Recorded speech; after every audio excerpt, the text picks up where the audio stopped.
if you don't recognize the society or that you are part of it, then you will find another kind of society, and maybe it's an online society, maybe it's a right-wing society, maybe it's a community somewhere. You will find somewhere you belong to, and I think nowadays with online world there are more communities to choose from actually than before.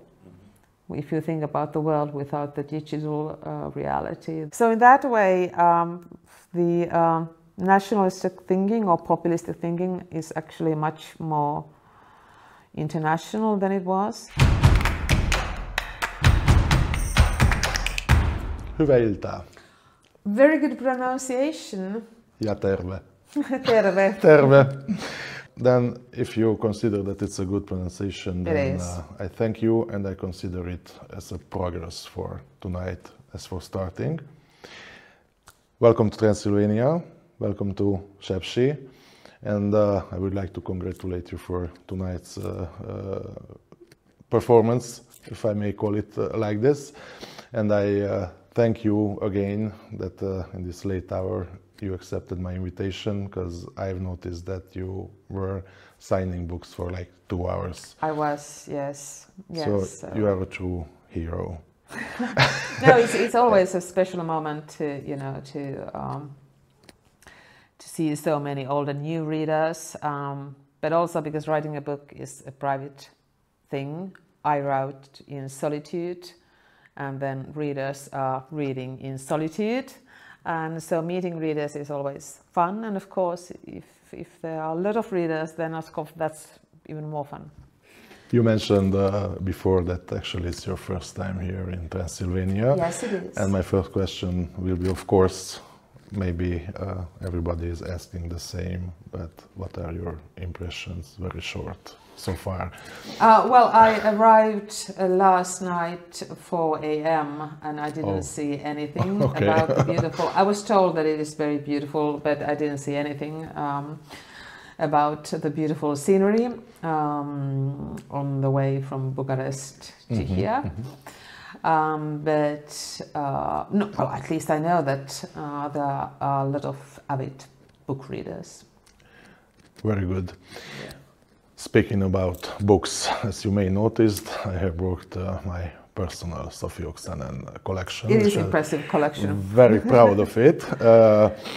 And I have to confess to you that your last 2 novels, the Dog Park and the last, I don't even know the English title, I think Same River? Yes, yes it is? Yeah. I didn't get to read, and the Dog Park, actually I bought it, but I lent it to someone and never got back. So that's speaking what happens. of it, yes, I know. As soon as I get home, I will start a recovery operation of it. But we have a saying in Hungarian, we cook from what we have. Yeah. So we have these books on the table. And I will start with the first one, Stalin's Chaos, Yeah. Actually it's your first novel, and the first book I read from you. And I was thinking that if I will have the opportunity to meet you in person once, I will ask you, and let me tell you about the first experience. I opened the book and I started to read, and oh my gosh, a girl with eating disorders, it's not the title. I was expecting something much more spectacular. And I was like, I don't know, maybe should I continue with the reading? But somehow the story dragged me in. And after that, I realized that, okay, eating disorder, yes, but you opened a whole new window for me.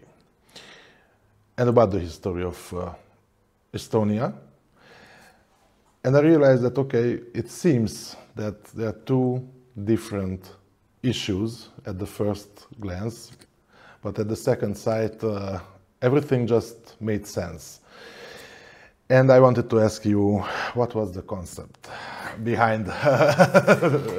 Actually, I'm very happy that you brought this up, because you are the reader that I was thinking when I started to. I didn't know that, But thing is that the book came out in Finland in 2003. Yes. Which meant that I started writing it in 2001. And actually, at the time, the political winds from Russia started to be a bit chilly from Estonian perspective.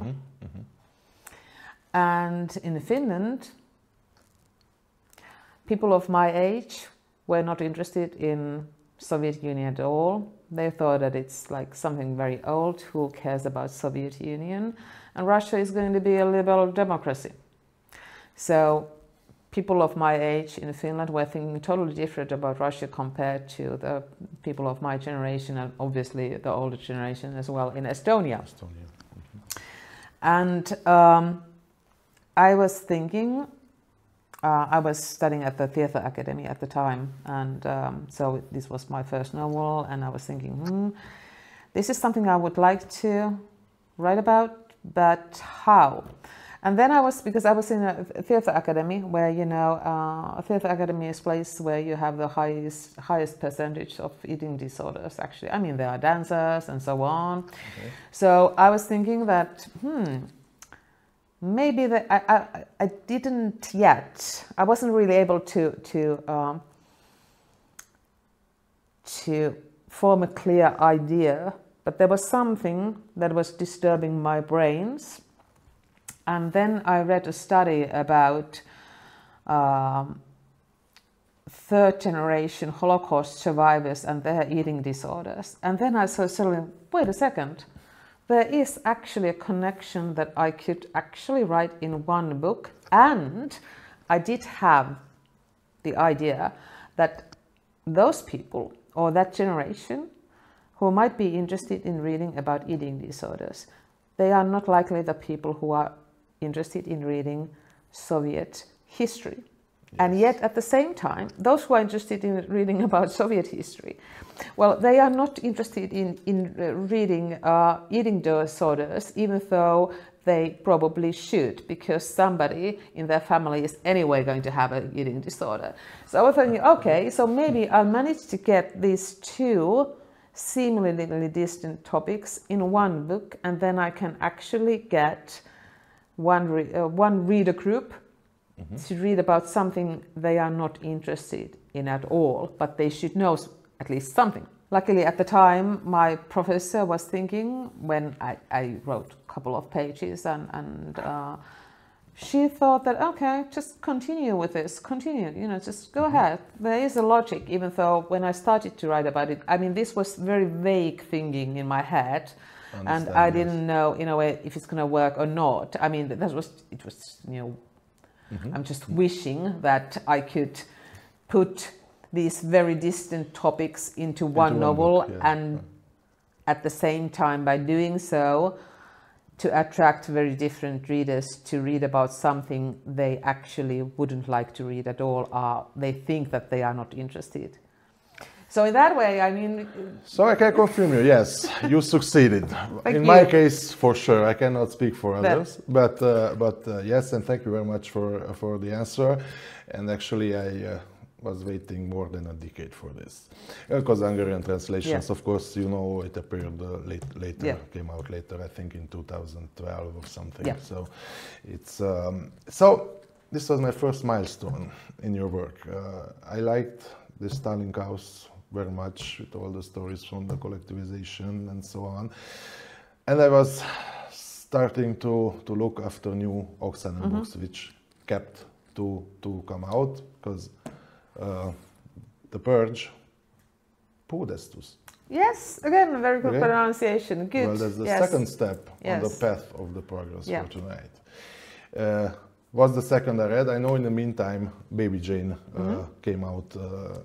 I think this is the correct order, right? Yeah, probably, yes. First, second, and the third. Yeah. But I will put this aside, and I will take When the Dows Disappeared. And if I may call this a trilogy. Yeah. But I may, because I have to ask, because sometimes I'm mistaking. I did this mistake with other authors, that I think something. Yeah. That, people who didn't read, they should know that, three different stories, but they have two things in common. First, Estonia, which the history of Estonia and those dark times, Second World War, and after that the Soviet occupation, and till the 90s when Estonia regained the independence. The internet is a very good thing, because I read about you and your background story, and I know that your mother is Estonian and your father is Finnish. You were born in Jyväskylä, and you were raised in Finland. Were you in touch actually when in the 80s, 90s with your family from Estonia, from your mother part? Of course, yeah. Yes, so you had a connection. Yeah. We traveled there as often as it was possible. My father was a Finnish electrician, but Soviet Union had a bilateral trade agreement with Finland. So actually Finns were the first foreign workers that were allowed to Soviet Union. And because, as you know, Soviet builders were not very good. So Finns were quite often asked or even pledged to save certain projects. And well, that's why my father actually worked all around Soviet Union and Russia from 70s to 2000 something. So we also traveled to see him to Moscow and so on. But not to the places where foreigners. I mean, he also traveled to places where you could only travel with the military planes. So obviously then we didn't go there. But anyway, so we traveled to Russian part of the Soviet Union, then also to see my Estonian family. It was complicated at the time. First, you had to make an official invitation. And then visa. And then if the visa was accepted, and the only person who actually could make the official invitation was my aunt, because it was allowed only for blood relatives. And my grandmother was not very good in Russian, and the paperwork had to be in Russian. So in a way that it was complicated, but anyway, we managed to go there. So I've been traveling there since I was born. So okay, speaking of your grandmother, it reminds me of the character of Alide from Purge, because like how she maintained to speak Estonian even in the hardest times. Well, Estonians were notorious in Soviet Union for not learning proper Russian, and the Communist Party was like, we are supposed to be friends, and they don't want to learn. Yes, comrades. Why they don't want to learn proper Russian? Yes, they didn't. So sometimes language is the best defense you can have. Yeah, speaking about languages, and I have to excuse my ignorance.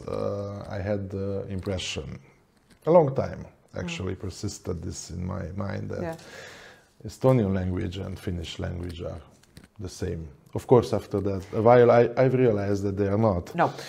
And this is the point where I have to ask you, how was the perception of your books in Estonia particularly? It was good. I have a lot of readers, but of course there's always somebody who thinks that you shouldn't write stories like this. Why? Small countries or young nations, I mean, as a language and as a nation, Estonia is old, but it's a young country. But it's a young country, a young state. And also Finland is a young state. And certainly, if the people from your country understand that there are other people reading, or foreigners are reading your books, and then they get a bit concerned. They would wish you to be a travel guide or, a travel advertisement. And that was also actually the same in Finland as well. I don't know if Aki Kaurismäki is popular. Yeah, he wasn't my favorite director. Mine as well, but he wasn't, he wasn't popular in Finland in the beginning. I didn't know that. Yes, he wasn't, because he was, especially when Finns certainly understood that, oh my God, foreigners are watching his movies. What do they think about Finland now? Leningrad Cowboys. Yeah, the thing is, yeah, so in a way that if it's not exactly what people are hoping that the foreigners are thinking about you, then they get a bit concerned. And in that way, some Estonians were also thinking that, you know, it would be nicer if there's an author who's writing about happy stories about Estonia and not about less happy stories. And as an author and as an artist, it's not my job to do so. No. And especially with the small and young states, where there are not that many public stories internationally acknowledged, then they might be concerned that, okay, that what are these the things that we... But yeah, so in that way, there are people who think that I should write happy stories. Okay, happy stories, but you but it's not my job. Cannot neglect history. Yeah, no, what you write, it's history, and yes, the darkest part. I think from the 20th century, totalitarianism. It is. Both ways, both stuff. Speaking of which, and you mentioned before that in Finland people thought, I guess, that Soviet Union is history, but now we all can see these dark ghosts of the past are still here and haunting us. And if you were aware, we had elections last week here in Romania. Yes. Romania, congratulations. thank you very much. Yes. But Romania came to the very narrow edge. Yes. It was very, very close. And it's just, if we stay and analyze this thing, 5 million voters, because this is how many they had the far-right extremist candidate, 5 million voters won't disappear, and they won't change their minds during the night, from one day to another, you know. And speaking of this experience, we all can see, I mean, just take a look at your country now. Yeah. As I follow the political development there, I never thought, and smarter people like me wrote that this far-right government it wasn't in Finland since the 1930s. Yeah. And I know you conducted research on this stuff, information war, Russian influence, and I would like to ask you now, as a person, someone who is actually into and dig into these things, why do you think this is happening? Why want people go back to a past which obviously wasn't good for anyone? I mean, here it's just, I will phrase it very directly, so excuse my language. A bunch of stupid idiots started to being nostalgic about Ceausescu's Romania, which it was, I think, the darkest times in Romanian history. So why do you think that even in developed countries like Finland, which is a model for democracy, it was always, why is happening this, and why we keep going back and making the same old mistakes? Well, populistic leaders give simple answers, and people want simple answers to complicated matters. The problem is that if you want to, well, let's say, get rid of corruption, for example, if you want to have a better educational system, for example, they are long-term projects. It's not something that happens overnight, but people want an overnight change. And if somebody is promising you an overnight change, then they say, yes, wonderful. Or at least some part of the people will. But then again, those who vote for populistic leaders, majority of them will be disappointed. Those who are indifferent, they also have to buy the price. They think that they can choose, but no, you cannot choose. You will pay the price for your indifference. And then simply, you know, people don't know the history well enough. And then again, that's part of the education as well. The thing with populistic or nationalistic leaders is that they actually don't like people learning history. It's very strange education.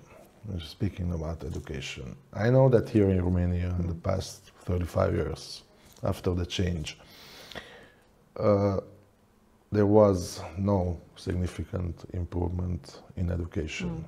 But speaking of Finland, which actually the whole world admires your country, we are talking about Finnish model in education, and still happening.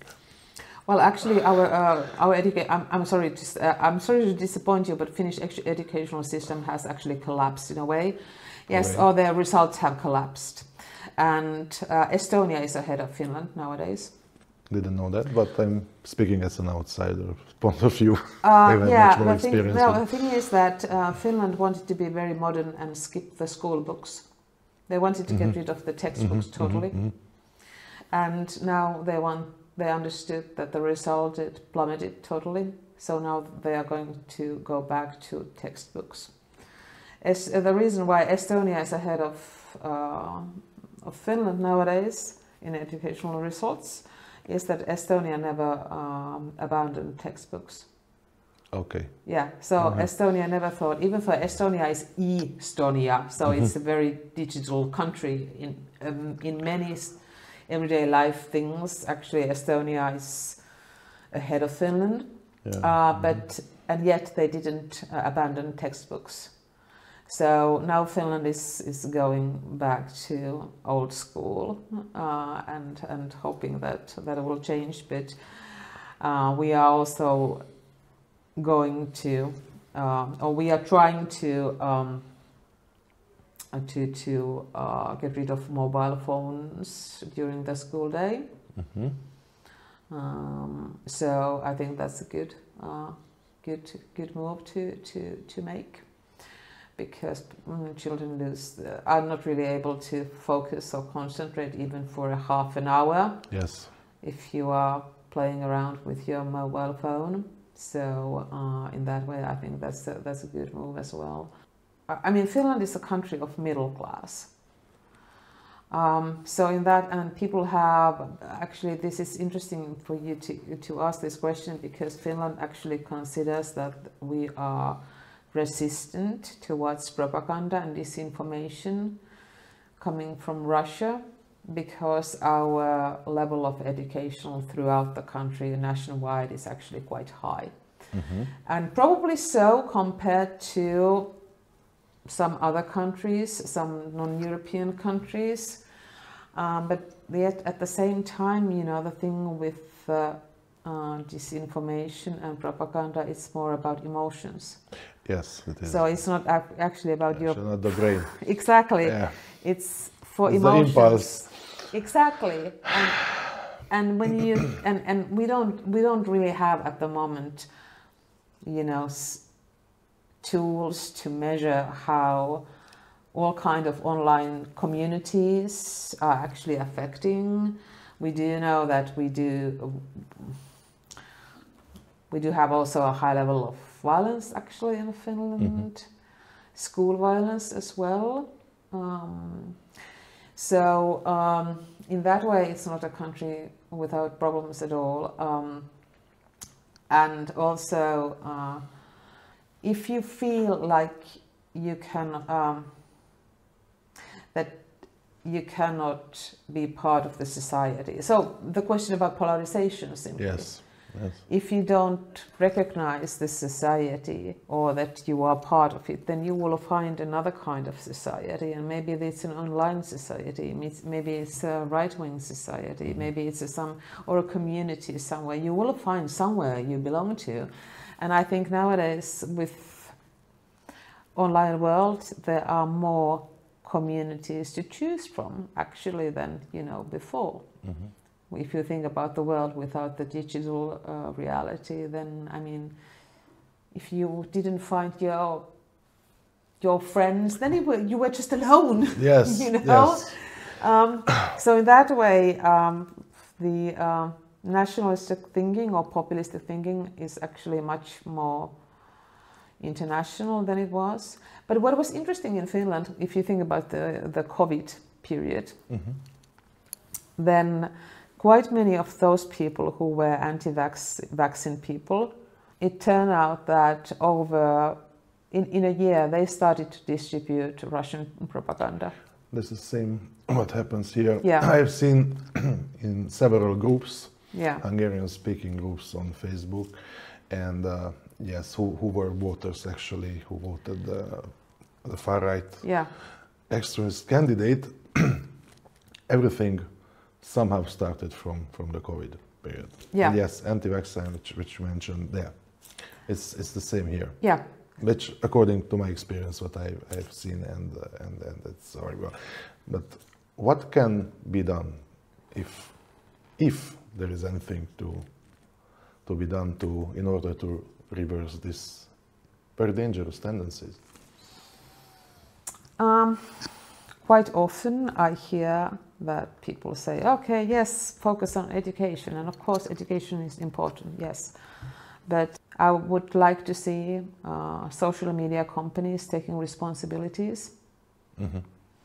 They are responsible if on their platforms disinformation is distributed. They should be aware of conspiracy theories that are spreading around the platforms.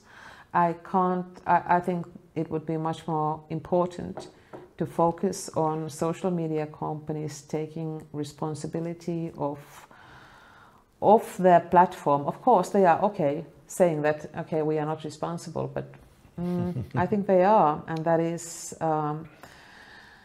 it is a rather new thing, but at the moment we don't know what kind of voting results we'd had without social media at present. Yes. So in that way, I think that is something that they should really take responsibility.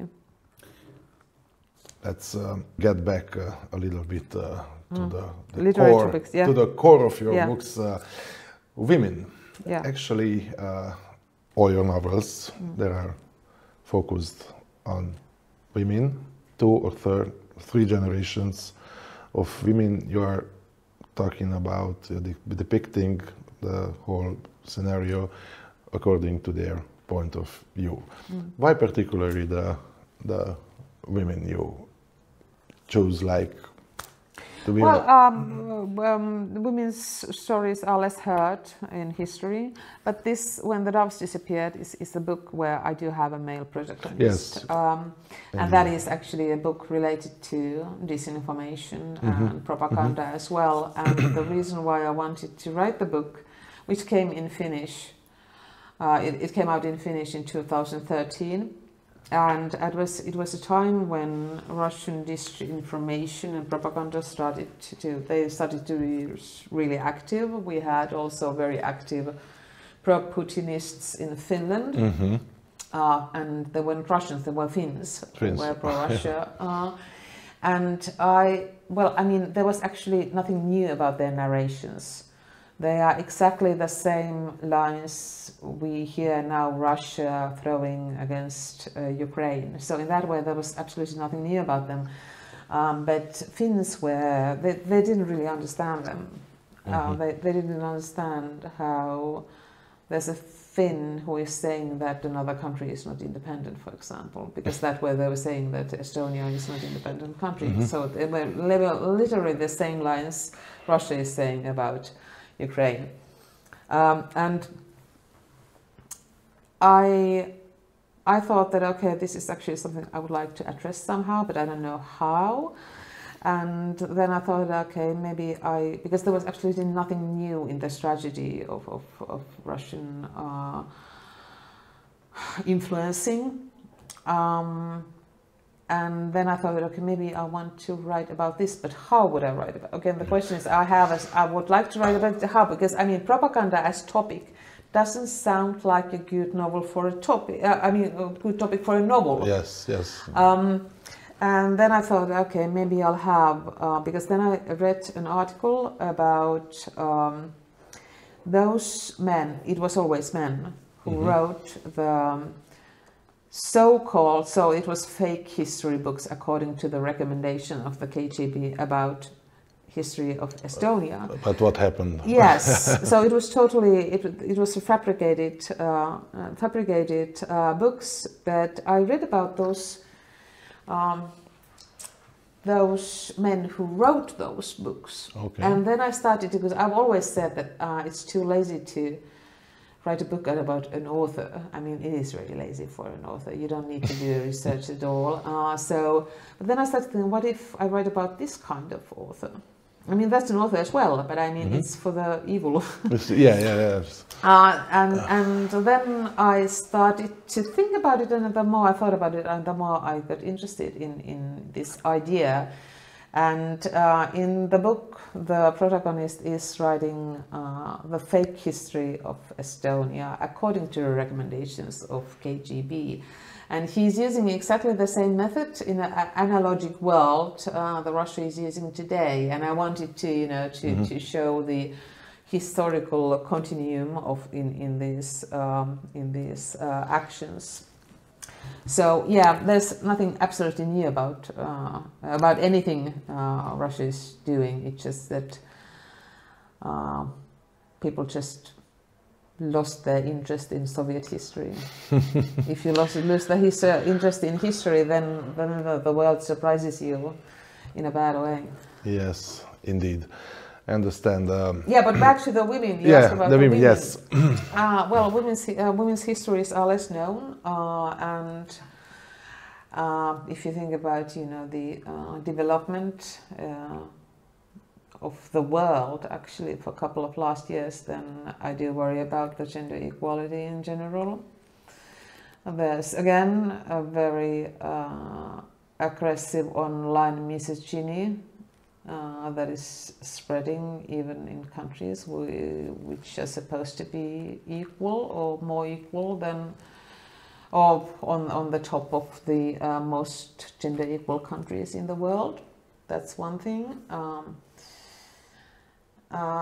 So in that way, I think I'll stick to women's stories, at least for now. So when the world is perfect and equality is perfect, then you will start to write about the men and from their point of view.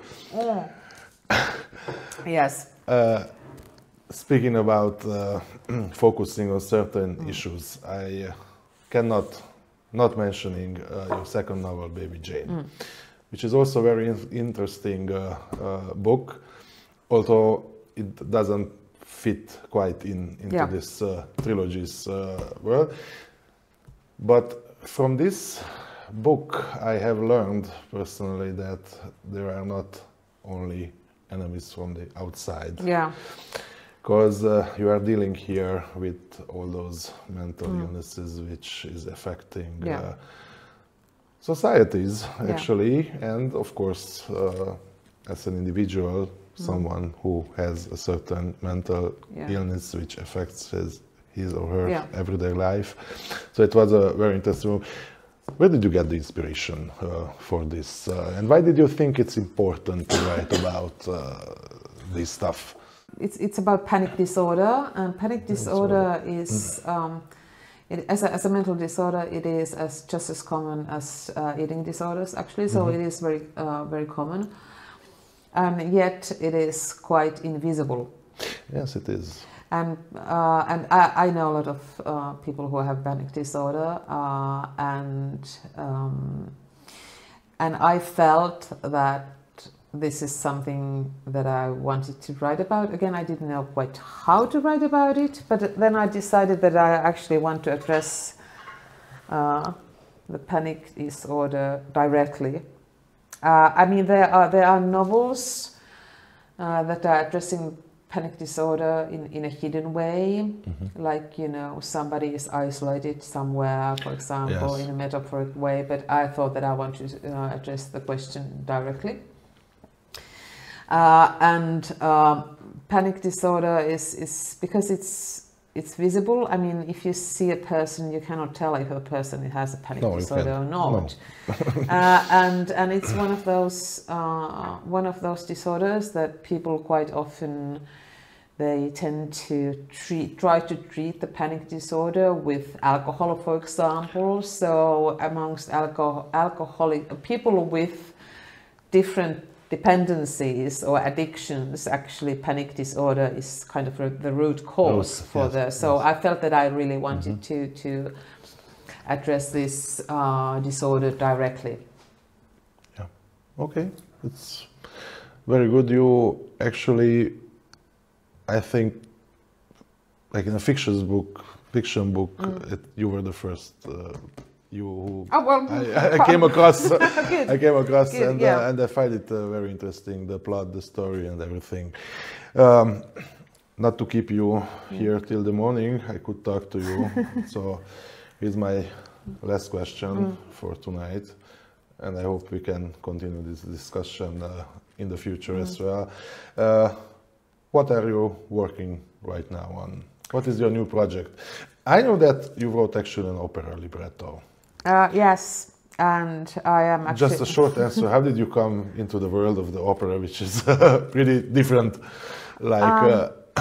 Yeah, well, I have worked with composers before, and I think working with composers is kind of easy. It's probably also because composer is kind of author, because you are doing your work in solitude, and then it's out there. So in that way, I've enjoyed working with composers before as well.